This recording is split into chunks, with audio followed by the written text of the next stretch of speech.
Beautiful for spacious skies, warm the ways of grace. When our founding fathers established this republic, they created a political and economic system unique among nations, a system which has led the United States to the very pinnacle in wealth and in world leadership.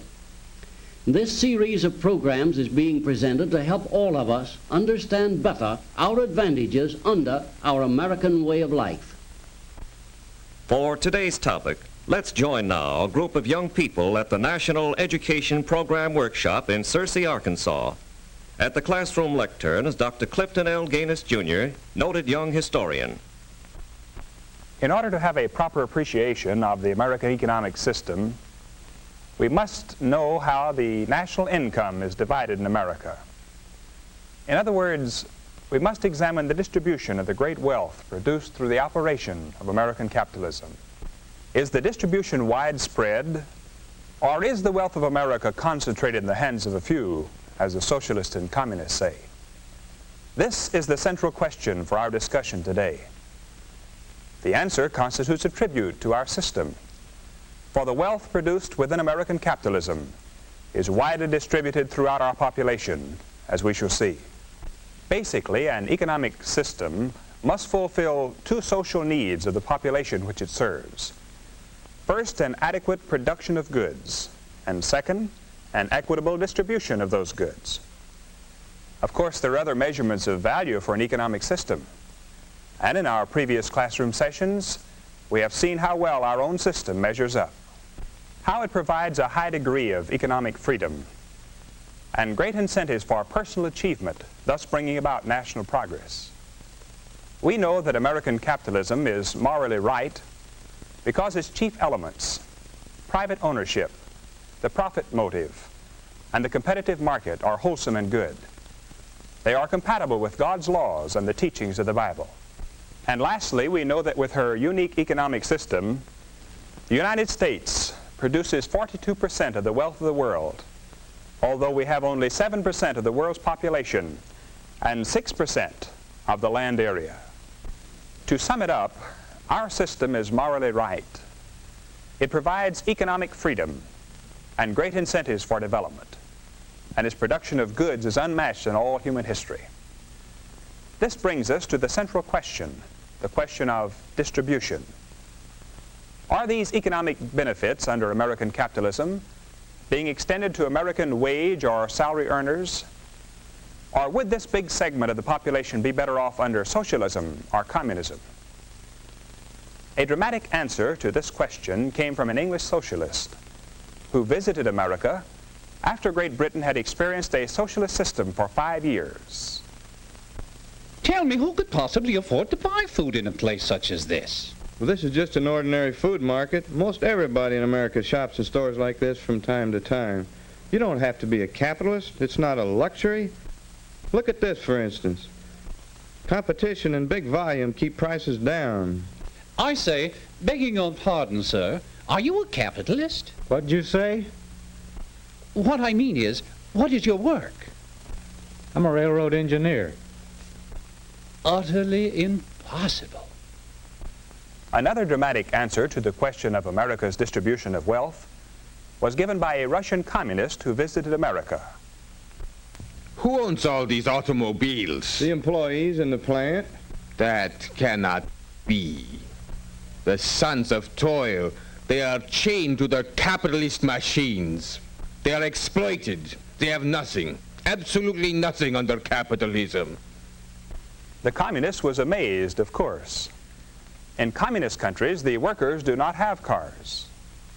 A few of the lucky ones have bicycles, and the bicycle is a trademark of English and European workers. Comparatively few own cars. In America, as we all know, there are more automobiles than families, and this is only a hint of our productivity. We'll risk a guess as to the total amount of the national income during this amazing productive era in America.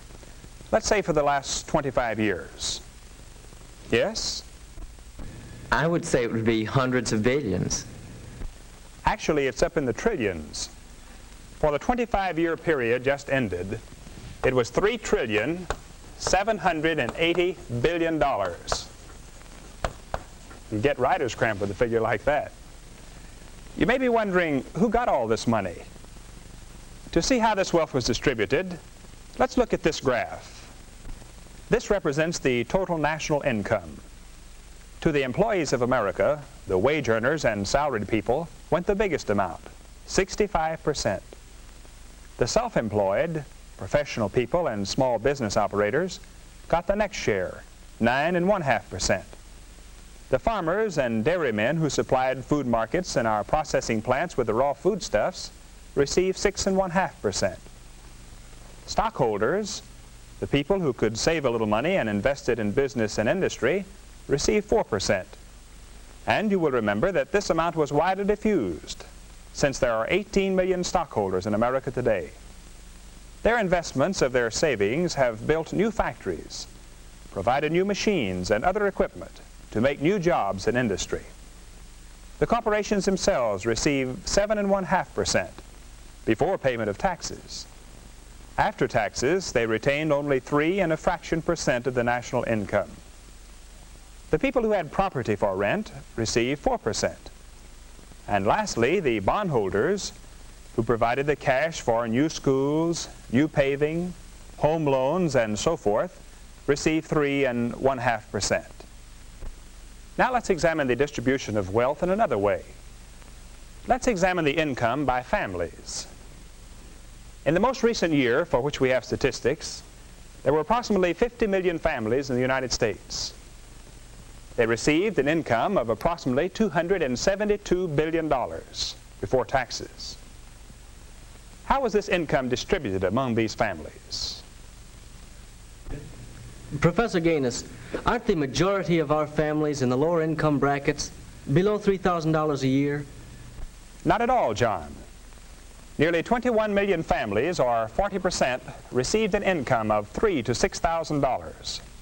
15 million more families received an income of $6,000 or more.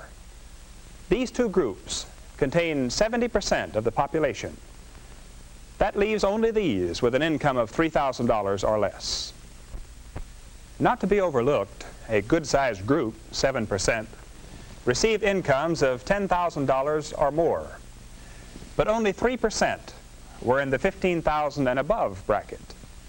And from this bracket came the bigger portion of venture capital or investment money to build manufacturing plants and to start businesses, thus creating new jobs and new products. In the lower brackets go these figures.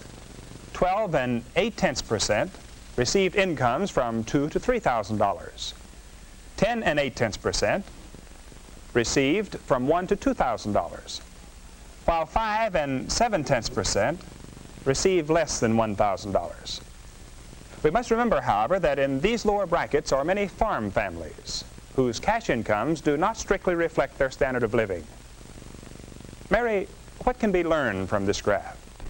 It seems that our national wealth is very widely distributed, much more than I realized. Yes, 85% of all income goes to 93% of the families, while the other 7% of our families receive the remaining 15%. Thus it can be seen that the great bulk of income goes to the majority of families in the middle income range, that a relatively small percentage of families receive less than $3,000 a year, and a very small minority of families receive $15,000 or more per year. In fact, if all the income left to those in the $15,000 or above bracket after taxes are paid were to be distributed evenly among the 160 million people in America, each of us would receive only 55 cents a day. And if the net income of all those who earn $25,000 or above were to be distributed evenly, each of us would receive only 15 cents a day above our present income.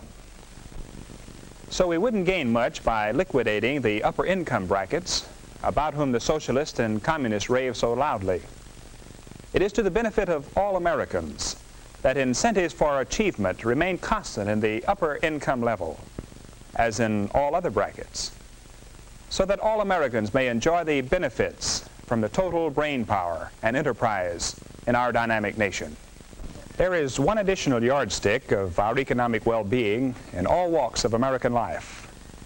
Now that we have examined the distribution of national income, let's take a brief look at the ownership of property. The farms of America are owned by 25 million people. The houses of America, worth $230 billion, are owned by 113 million people. Our 50 million automobiles are owned by nearly 40 million families. The factories and machinery that produce the material things of life have 18 million stockholders. In one way or another, more than 100 million of our people own the wealth of America. And the remainder, most of them children and youths, will at some time in their lives own substantial wealth.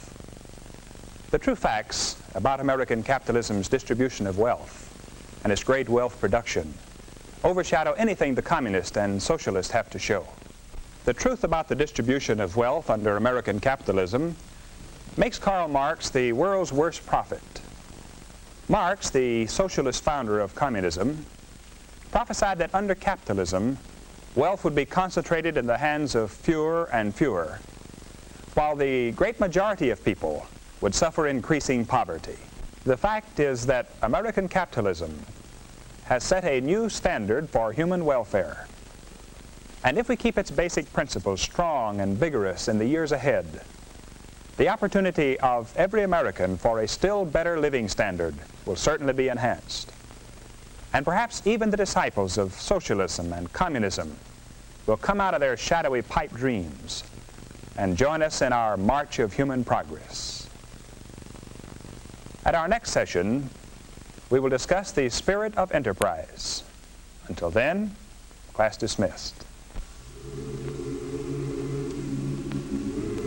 The American Adventure Series is a production of the National Education Program, Searcy, Arkansas. Dr. George S. Benson, director. Dr. Clifton L. Ganus, Jr. was our instructor. This is a continuing series based on the unique political and economic system which has made America great. Watch for the next presentation of The American Adventure.